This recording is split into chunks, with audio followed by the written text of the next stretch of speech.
case is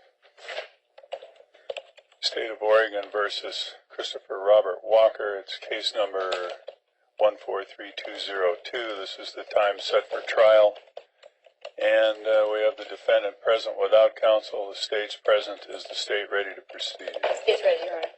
And Mr. Walker, I'm going to ask you if you're ready to proceed. You can respond or not as you wish. So are you ready to proceed, sir? Well, I object to these proceedings like I've always objected to them. That's your right, sir. Consent to it. I do have one thing to say real quick. All right. Christopher Robert won't give an appellation. And one of the people of We the People of the Oregon de jure Republic. I still require all oaths and bonds of all judicial officers of this proceeding to be entered into the record, irrespective to your opinion of what needs to be filed and where.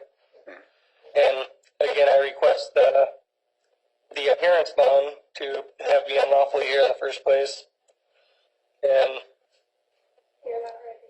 yeah, of course I'm not ready. I object to everything. You have a certified CPA on October 24th of this month, or last month. Oh, this is from Brantford's courtroom. 9:36 a.m. is some evidence that proves that they can't proceed until you get a copy of all of the names of the people that were in that courtroom so we can call them as witnesses. Okay. All right, so This is what I'm unaware of, and I guess this is from Brantford's courtroom. And I'd like to enter this in as evidence and play it so all can witness it. But all right, sir. So what I'm going to ask you to do, you're certainly free to offer that as an exhibit, and we'll get to that in a little bit. We're not quite there yet. We have to have the jury in, and then if you want to offer that, I wanted to talk to you a little bit about the process anyway. But first, I heard the person who was consulting with you tell you that you were not ready. So is it your position that you're not ready for trial? yeah, Okay. yeah, it is my position. Okay, ma'am. I'm talking to him, not to you. So. This is my co-counsel, my wife. Well, she can't be co-counsel unless she's a member, guaranteed under the unless Sixth she's a Amendment. member of the Oregon State Bar. So are you a licensed attorney, ma'am? Yeah. Can All you right. show me the law? Because I could show you the Constitution where it says I'm guaranteed the right to counsel under the Sixth Amendment. Yeah, we talked about that, sir, and you Oh, waived we gotta that. talk about that, So, ma'am, unless you've got a license to practice law and a bar card, you're going to stay back behind the bar. And so now, sir, I'm going to ask you again: are you ready to No, I'm proceed? not or ready. not? Okay, and that's fine. I mean, you can take that position, and I need then to inquire about what is it that you need to do that you haven't done yet that I should be giving you more time for. Require witnesses to prove that none of this can move forward further. I'll just come out and say it. These courts have tampered with.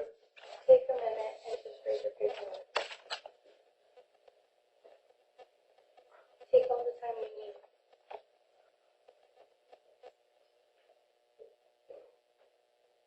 So let's take up the first thing you said. If you have something else to add, fine.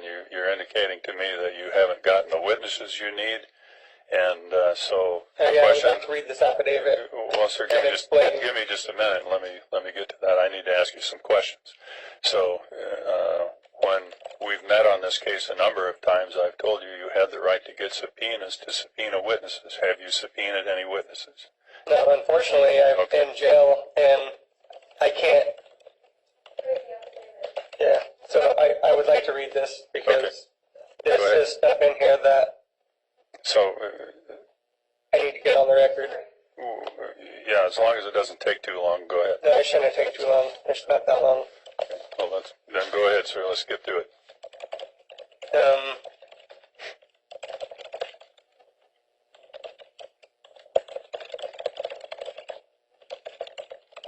That Laura Laverne Weaver, a living, breathing woman, being first duly sworn upon her own commercial liability, deposed and say and declare by her signature that the following facts are true, complete, and not misleading to the best of her knowledge and belief. That affidavit in the Lincoln County Courthouse on the 5th day of November 2014 at 1:28 p.m. She was in the Lincoln County Courthouse on the 5th day of November 2014, 1:28 p.m. That affidavit was approximately at approximately 2 p.m. required from Lynette, who ordered the removal of the 2 notice of torts, which have been previously filed. Okay, so let me ask you this before we go on. If you have an affidavit from somebody describing what happened that led to the charges being filed against you, this would not be the time to do that. Well, if you have evidence, can I just finish reading this, please? Well, not if it's about evidence that you should be using at trial, because we're not at trial yet. Okay, well, then I won't is that what it is, sir? Is it something you want to use to explain what happened that caused you to be charged with the offense? No, it's not. Okay. Yeah, I really haven't. Is this a copy? I can Yes, get a copy. that is a copy. I can provide you with a copy of And it. I'm still going to read it for the record. Yeah, I'm not saying you can't, sir. I'm just trying to figure out whether if we The do court it also now. has a copy of it too. Well, I will in a second. I'm just trying to say, sir, that if you read it now, we may have to go over it again when it's the time for you to present evidence. But I have a copy now, so go ahead, sir. 2 to 3 p.m. required from Lynette, who ordered the removal of the first 2 notice of torts that were filed on September 11, 2013 at 2:57 p.m. and October 17, 2013 at 1:54 p.m. that were filed under cases 133036, 133411, and 133T1378, and who did remove the 2 notice of torts. So that's Lynette. She's a Lincoln County clerk of the courts. All right. That Lynette told affiant she didn't know, and that affiant would need to ask it in writing. That affiant went upstairs to the 3rd floor and inquired from Lynette the list of names of the people who were in courtroom 303 on the 24th day of October 2014 AD at 9:36 a.m. That Lynette told affiant she is not going to get a list of the people who were in the room. The affiant required Lynette to put her response in writing. The affiant can't have the list of people. Lynette told affiant that she can talk to the trial court administrator, Bonnie Savage, downstairs into room 202, and that Bonnie would be down in just a minute. That Joel from the trial court administrator's office, operations supervisor, came downstairs and told affiant that Bonnie Savage was not in the building. That Joel told affiant that they don't give out jurors' names. That affiant required from Joel that she requires the names of the people that were in the courtroom 303 on the 24th day of October 2014 AD at 9:36 a.m., or that Joel needed to give affiant something in writing and sign that they were not going to give out the names. That Joel told affiant he'd need to talk to Bonnie Savage first, so affiant left a phone number. That at 3:31 p.m. on the 5th day of November 2014 AD, Joel called affiant and stated he can't release any records for the jury panel. Affiant required that to be put in writing. Joel said if affiant puts it in writing, he will respond, but it will be the same answer. The affiant said she would put it in writing. That Joel said ORS 10.215 is what they follow, and that is what they go by. The affiant stated to Joel that they didn't sit on a jury and that they are now witnesses. That the people that affiant wants a list of names were supposed to sit on a jury trial against Christopher Robert Walker, all capital letter name. However, they didn't sit on that case. That people that were in that room are possible witnesses to moral turpitude, slander, deformation, misconduct, bias, and prejudice against Christopher Robert of the family of Walker. That without that list of people to conform, that those same people were in fact in courtroom 303, and on the 24th day of October 2014 at 9:36, Christopher Robert, the family of Walker, will be unable to conform, no jury tampering or tainting for a future alleged trial on the 6th day of November 2014.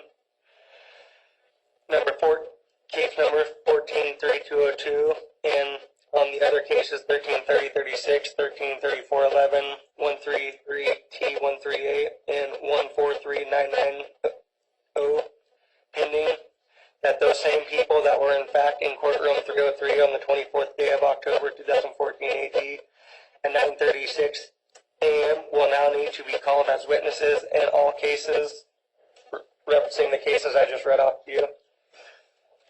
133036, 133041, and 411, 133T1378, and 143990, and 143202, that withholding this information, witness evidence will cause more injury to Christopher Robert, family of Walker, that the misconduct can be heard on a certified CD for case number 133036, 133411, 133 T1378 from Thomas O. Branford, doing business as a judge. That Thomas Branford made opinions and jokes about Christopher Robert of the family of Walker, and you can hear the people laughing along with Thomas Branford. That Christopher Robert of the family of Walker informed Thomas Branford on the 16th of October 2014 AD that these matters were going to a superior court. That affiant witnessed numerous incompetent judicial performances against affiant's husband, Christopher Robert of the family of Walker. Note maxims of the law, in commas, truth and is sovereign. For a matter to be resolved, it must first be expressed. In law, none is credited unless he is sworn. All facts must, when established by witness, be under oath or affirmation. And point of law, silence equates to agreement.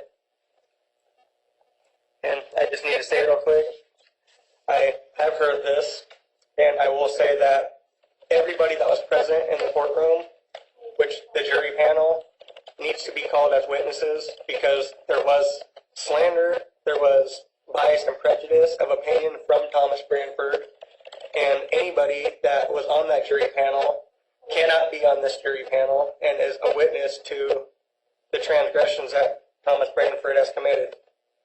Okay, so, sir, I think I understand what the issue is. You think that folks who are going to be called in on this potential jury have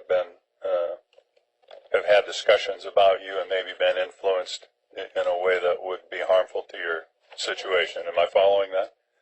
Thank you, yes. So and let if me... any of the jury panel that you're about to call, if they were any of the people that were in that room, Okay. then this case can't go forward because that will be tampering with the jury. And yeah, I would like their names as witnesses to be able to call as witnesses. Here's what we're going to do, sir. Both parties to a criminal trial, you and the state, have the right to ask questions of jurors before they're selected to serve on the case. So if you want to ask if they were involved in any discussions about your case previously with anybody, you can do that. Well, I'm just Now, wait a second. I understand what you're telling me, and I'm telling you it's an important issue, and I need to tell you how to address it because you should. When the jurors come in, you have the right to ask them. Juror number one. Well, I'm not going to proceed any further with this case until I get the names of the witnesses of the people in that room. Okay, well, sir, what I'm telling you is the only way for you to get to that is to ask them if anybody's talked to them about your case and if it makes them feel like they couldn't be fair and impartial. That's the rule that applies to everybody. And that's not the way it's going to. That's not the way it has to go because if they were in that room, you guys know who was in that room, and if they were in that room, I need their names so I can call them as witnesses. Okay. So I can subpoena them. All right, so, sir, I'm telling you how it gets done. If you choose not to, that's your choice. And I'm certainly not going to make you do anything you don't want to do, but that's how you would address it. If you're worried that the jurors have been biased against you by someone, you can ask them in jury selection. I do have the affidavit. What we're going to do is, you say the court got a copy. If we did, fine. And I'll make it part of the court file, so it will remain in the court file, and then anytime anybody has a question about whether you raise the issue, it will be present there for everyone to see, because I think it's a legitimate question. The question is, can you prove it actually occurred? And the way you do that, if you wish to, is by asking the jurors if anybody's talked to them or done anything to prejudice them. That's not sufficient enough for me to. Okay, but I'm just telling you, sir. Because anybody could say anything. Well, that's true, and we all face that problem every day here. So if you wish to follow that procedure, you can, sir. If you choose not to, that's your right. So that's how we'll handle that, and we'll place this in the court file and make sure it remains part of the court record. So now, sir, with regard to subpoenaing, with regard to not having witnesses, I don't see that any